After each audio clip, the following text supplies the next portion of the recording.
Welcome to the Metaverse Brands Podcast, a podcast about how brands are integrating marketing strategies into the metaverse.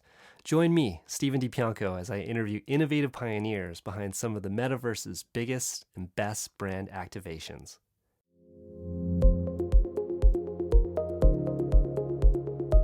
Hey, this is Stephen DiPianco. Thanks for tuning into this new episode. Today we've got an awesome interview with Jenny Williams from Chipotle talking about their first metaverse activation, which was on Roblox.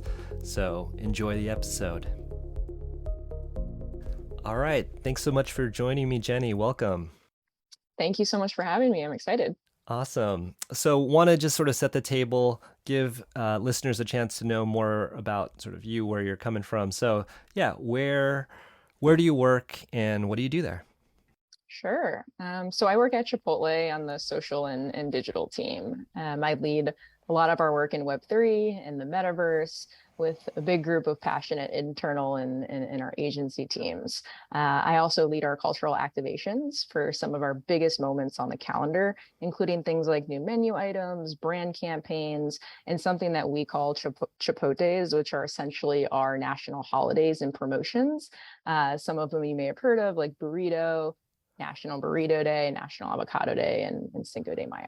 That's awesome. Yeah, and I like that you have a name, like an internal name for those too.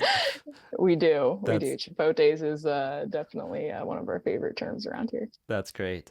So this podcast is Metaverse Brands.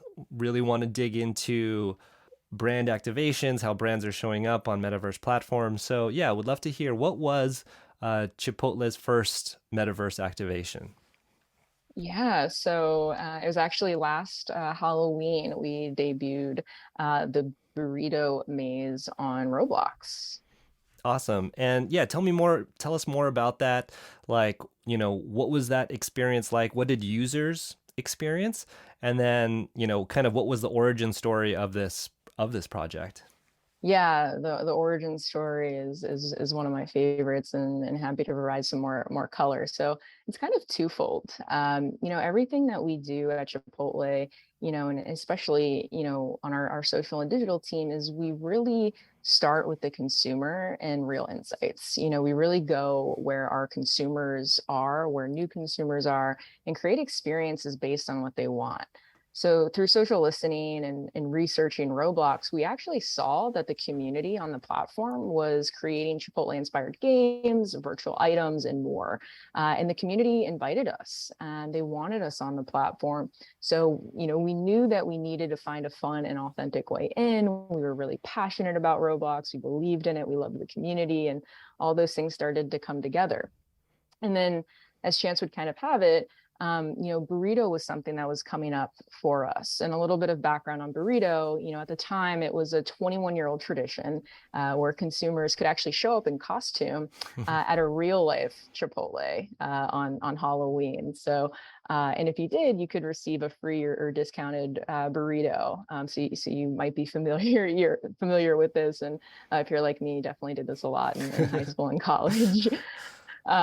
So during the pandemic, we wanted to find a way for fans to still celebrate this beloved tradition. So we knew it was our time to activate on Roblox. So the social listening was there. The community wanted us. We had the perfect activation coming up. So we ended up actually recreating Burrito on Roblox.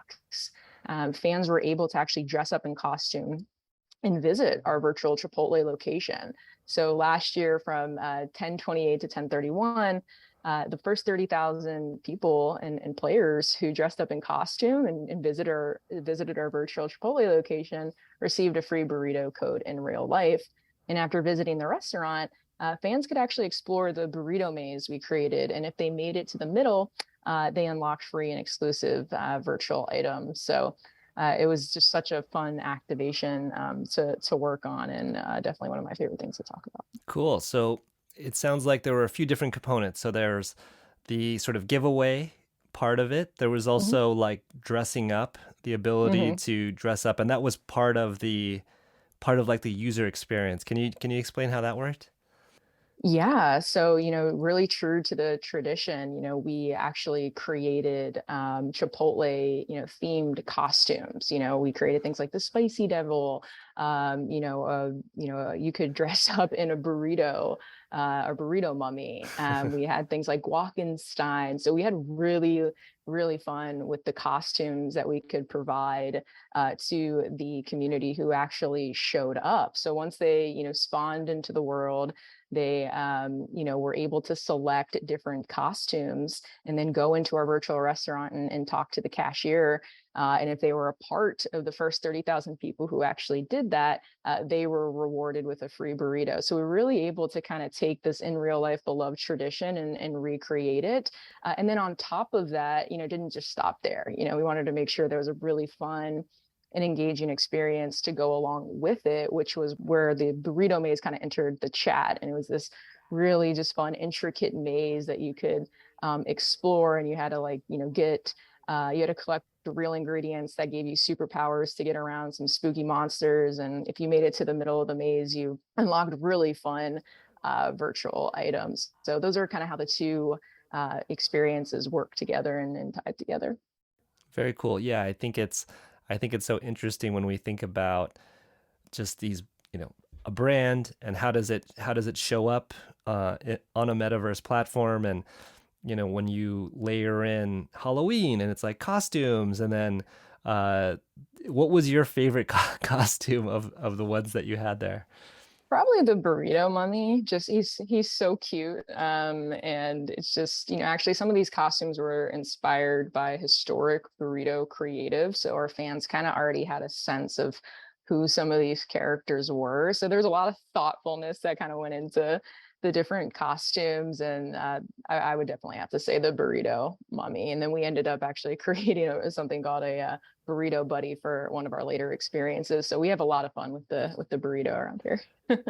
That's cool. Yeah. So you're talking about, like, again, listening to your community, and also kind of bringing forward, things from the past that have either come from the community, have been part of the Yes, tradition of this exactly. experience. Yeah, Very cool. And then just to go a little deeper, real quick, into the sort of the execution, sure. like you said, you could get a free burrito through this experience. How did that work? Yeah, so we were able to work with a very talented development team and our internal agency teams to seamlessly make that a part of some of the back end coding process, which I have some experts that I lean on to be able to Sure. build some of those things. But the game was programmed in a way where if you were part of those first 30,000 people who showed up from 1028 to 1031, we knew that you were a part of that class, and we were able to distribute a unique promo code to you that you could then redeem in real life. So you could take that promo code, apply it at checkout in the app or .com, and then get a burrito delivered to your front door. Oh, wow. That's very cool. In terms of, Sure. execution, and I'm sure since this was your first sort of foray into the metaverse, there's going to be, lots of challenges, things that you're not expecting. What were some of the challenges that you faced in pulling this off? One of the biggest superpowers of our team is that we're very nimble and we have the ability to move quickly. So it was a really tight timeline, Hmm. to pull off this activation, and different challenges can come with such a tight timeline. Lucky for us, we've been so, fortunate to work with amazing agency partners, the very supportive Roblox team, our Roblox developer.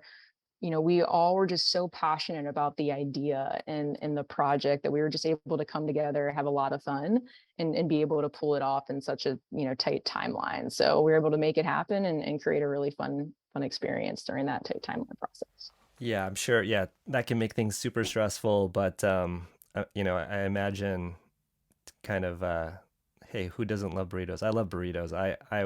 Burritos and getting to share burritos with others seems like a very motivating good cause. It was, and we definitely enjoyed Chipotle all together when we were building the experience, and it just was such a lot of fun, even on the tight timeline. We just are so lucky to work with such a passionate group of people. Very cool. So again, as this sort of first foray into the metaverse, what were the surprises, or that popped up along the way? You know what? It was really fun to just see the passionate communities in action. I think one of the things that was really, fun for us is that an insight that we learned about along the way is there is something called Roblox leak accounts, and their sole purpose on Twitter is to find experiences that are being created by developers before the brand actually announces them. Yeah.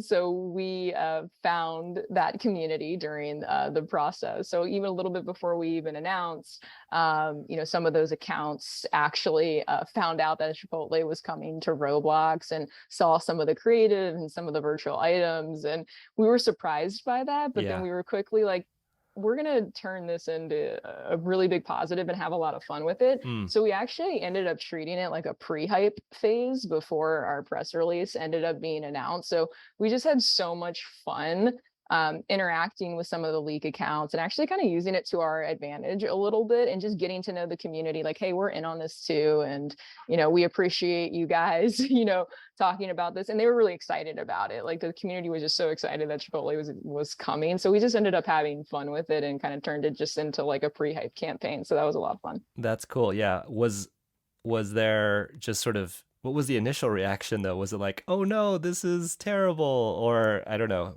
It sounds like I it was think new. it was new and it was a surprise, but I think our team just looks at everything as a positive. So we were just like, yeah, this was surprising. And, from a PR standpoint, we had, like a buttoned up plan on how we were going to go out. Sure. But another superpower of our team is we are so good at reacting in real time. So anytime something like that happens, I think our brains automatically go into like, okay, how can we react to this? Like, how can we have fun with this? Like, what can we do? So I think that's just kind of like our disposition and attitude about it. So when surprises like that do happen, we just kind of get into like excitement and positive mode of like, okay, cool. Like, what can we do about this? And that's exactly what our team did. So And then you said you engaged with these accounts. This was all on was it all on Twitter?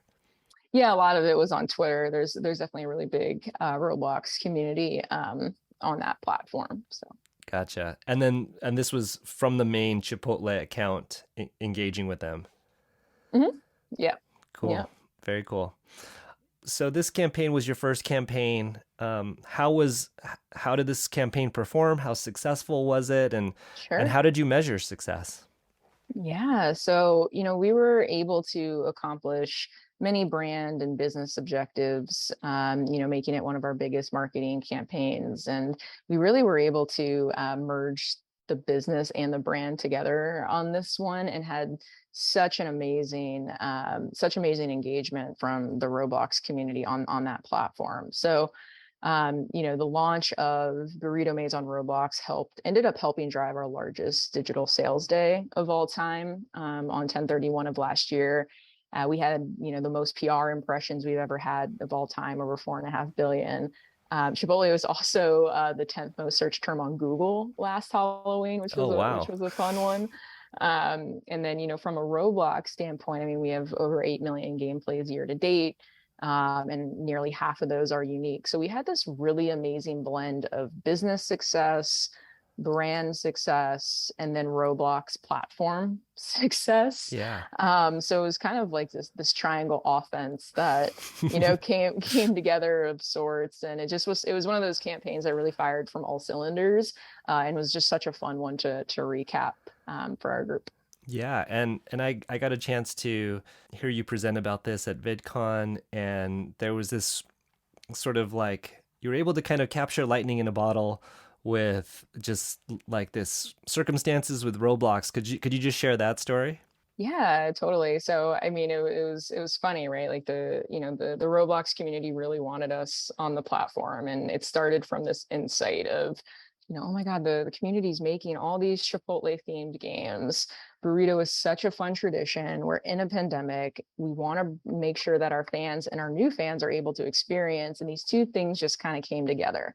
And there was so much excitement, from the community when we announced that we were coming, and we were also bringing free Chipotle at the same time. And so when we launched the experience, it was, there was a lot of players and engagement, and it was such positive sentiment. And Roblox did end up having that global outage there were some funny viral rumors about how, the Chipotle burrito was just, so big that it, contributed to that, which was, something that we ended up, playing into in real time, which I think is what you're referring to. So we, when Roblox did go out, again, real time, our team operates from a place of just, cool, like, how can we react to this? How can we have some fun with this? How can we kind of play into it and turn everything into like a really positive experience? So we created a meme of our cashier, saying something like, please don't yell at me, it's not my fault. And just kind of played into it, that we were, here with the community, and we see what's going on, and we see the chatter. And then when everything, got resolved, which it did, I mean, it was a mad rush to go back into the experience, and then community just had such a great time. And I think they appreciated our, us just being relatable, and us acting as a friend, and us acting as a human. And so like when we came back, we made good on certain things like virtual items, and brought some of the free burritos back, and just ended up being such like a positive experience for so many people, and it was just a lot of fun. And how long after the campaign launched did the platform go down? Did it have that outage? I believe it was around 72 hours. Okay. But we were able to, we ended up having like a pretty lengthy campaign Hmm. in terms of when we announced it to when it was up. And then we did some, make goods, and we extended the life of it. And, we just had great partners, all around who, contributed to how we could kind of, come back, once things were up and running. So it ended up honestly just, working in, I think, everyone's favor. And it just ended up being like a really great experience for the community. And it was just a really, it was a fun one. Yeah, it sounds like, I mean, a few minutes ago you were talking about just tight timelines and challenges, and then suddenly you launch, or there's even before launch, there's like this leakage, that you weren't expecting, and then there's this huge outage that comes out, and staying nimble. And it seems like absolutely that your team was able to stay on top of this and weather all of the kind of curveballs thrown your way. Yeah, our team thrives for curveballs. We love reacting in real time, and we always find a way to look at the positive, and just make it fun. So Yeah, that's like a unexpected requirement, is like good at hitting curveballs thrown your way. So again, this was your very first metaverse activation. What did this campaign teach you?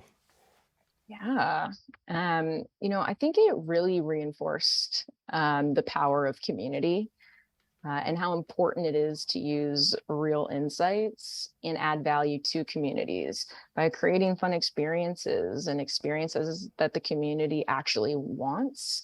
So it was a really good just kind of reinforcement of something that like we knew in our gut, but it was also a platform that we hadn't been on the same time. So at the same time, so we kind of had to just like trust that gut instinct. And it was just a really good reinforcement that you always have to put the community first, and you have to listen to the community, and really add value, because everything is about the community at the end of the day. And I think that mindset is something that we carry into anything that we do at Chipotle, and definitely a top priority when we're activating on a platform like Roblox. It's very community first, and it's something we appreciate.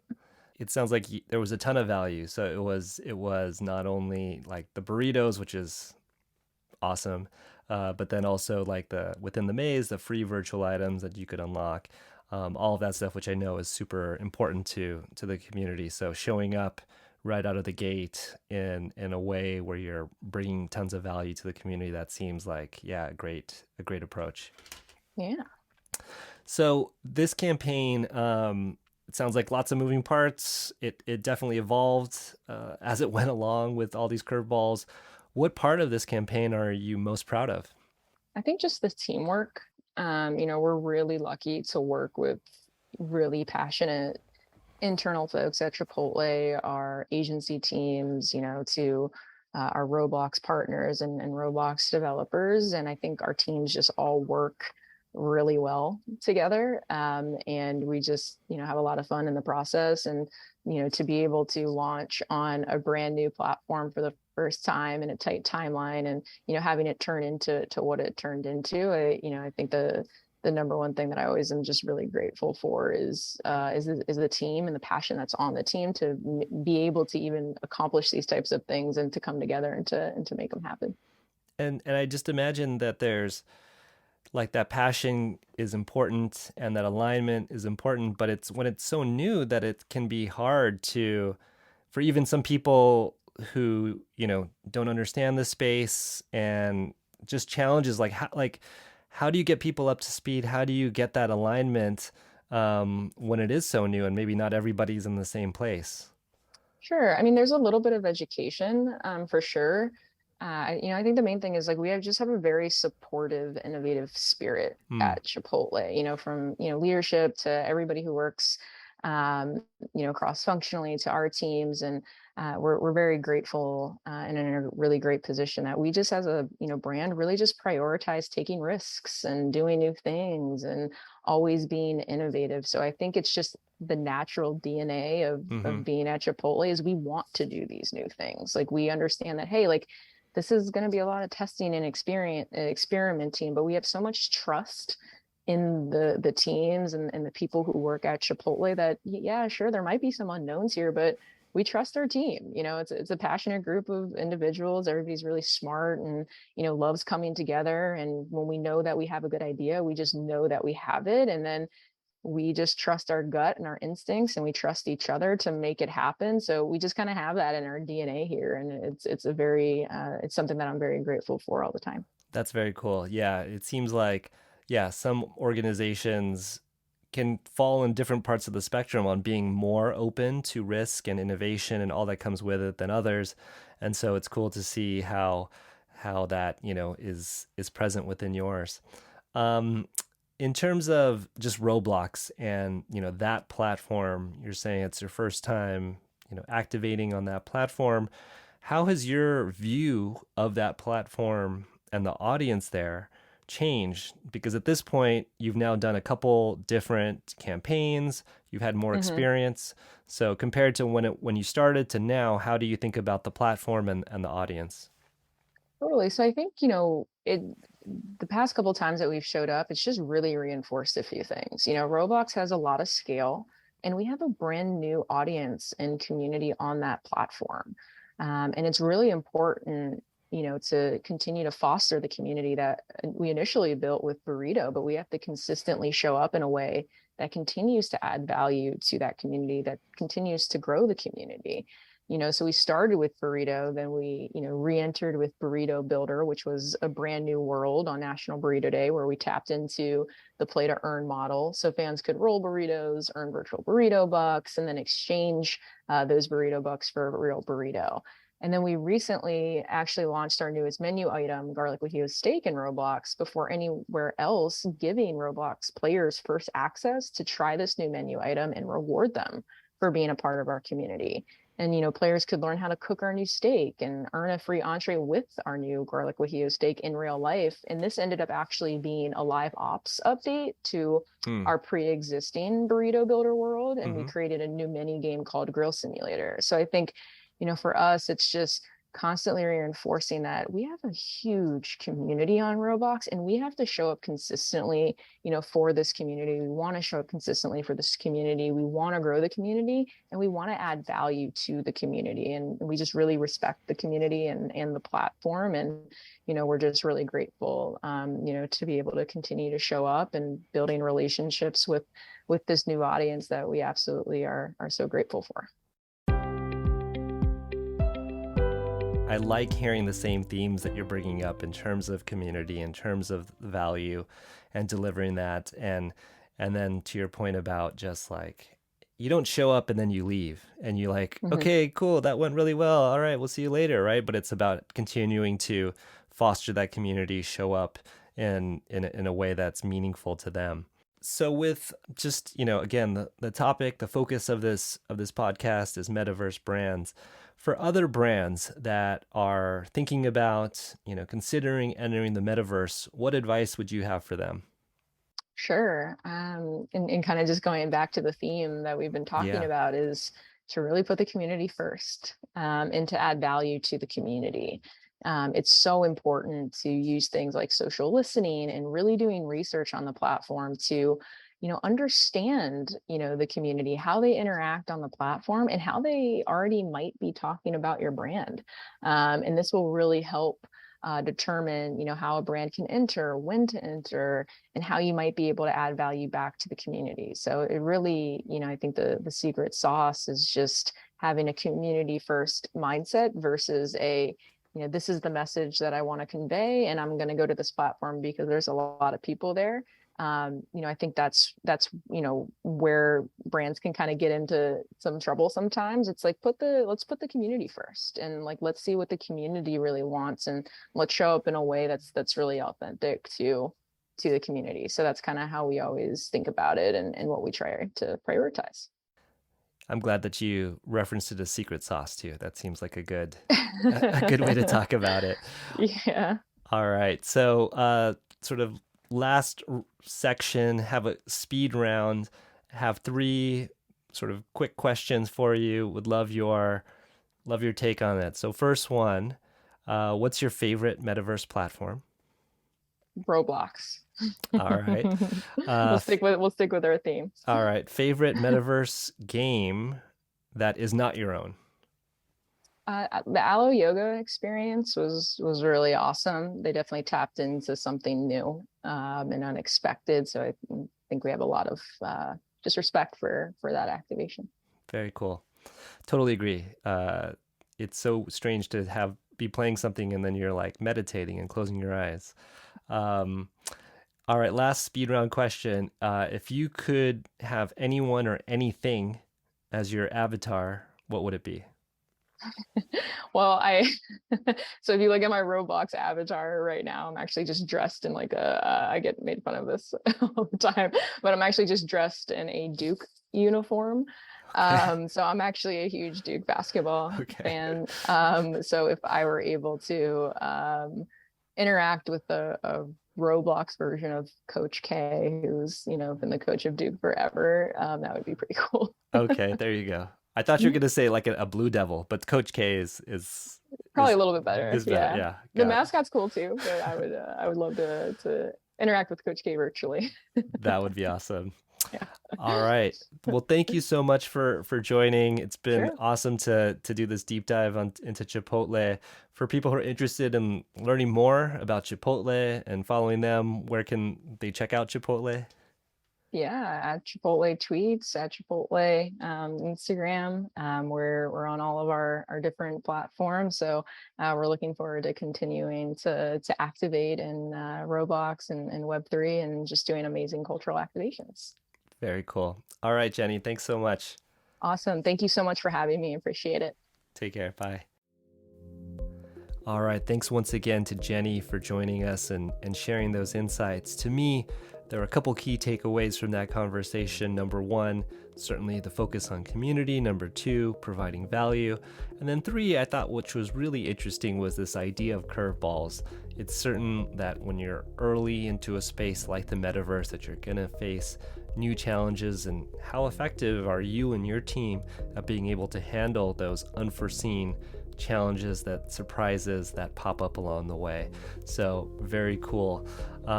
Thanks so much for listening. If you're interested in learning more about the metaverse, you can follow me, Steven DiPianco, on LinkedIn. You can also check out my company, Metaverse Marcom. Our website is metaversemarcom.io. We help entertainment and sports brands enter the metaverse. If you like this episode, be sure to subscribe and leave a comment. I'll see you in the metaverse.